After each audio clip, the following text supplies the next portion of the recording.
The subject of poaching employees from the competition made big news in 2015 as 4 top tech companies settled a massive class action lawsuit related to their agreement not to recruit one another's employees.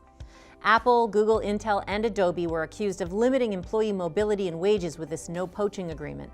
And together, the companies paid more than $400 million to settle the case. With the events of Silicon Valley on one end of the spectrum, employers are still left to wonder about the other end. Is it ethical to lure employees away from your competition? Hello, and welcome to HR Over Coffee, a video series from the experts at HR 360, where you'll learn how to effectively hire, manage, and terminate employees.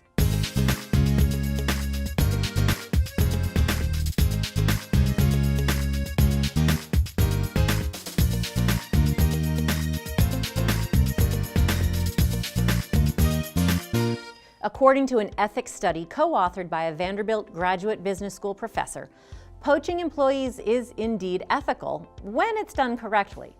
The report contemplates that hiring from rivals is actually good because it encourages competition in the marketplace.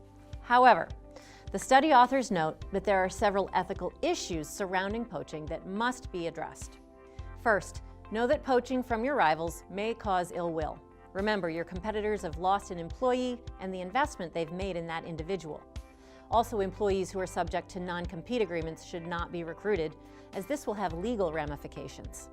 Similarly, hiring an employee from a competitor simply to obtain trade secrets or inside information is also unethical. Finally, deliberately deceiving a potential employee or using proprietary documents, such as a rival's company directory, are also unethical behaviors.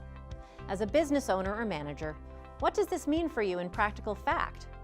First, avoid attempting to hire anyone with a non-compete agreement, which helps employers ensure that confidential information remains protected and that former employees don't use that knowledge to the benefit of another employer. Such agreements may prohibit an employee from working for a competitor, luring customers, or disclosing information. These agreements are typically governed by state law. As a general policy, don't attempt to test them. Next, recognize that when you're luring an employee from a competitor, the balance of power between you and the candidate has shifted. A recent article in U.S. News and World Report reminds managers that they may need to be more flexible in terms of their timing when hiring from the competition, and that dynamic extends to other areas.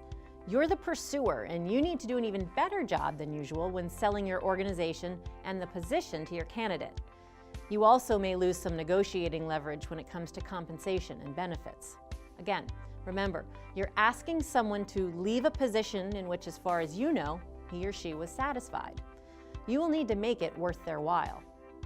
Finally, be judicious. Don't poach regularly, and to the best of your ability, don't target the same competitor over and over.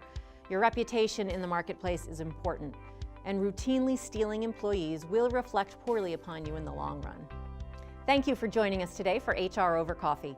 To learn more about employee recruitment and compensation, visit us online at hr360.com.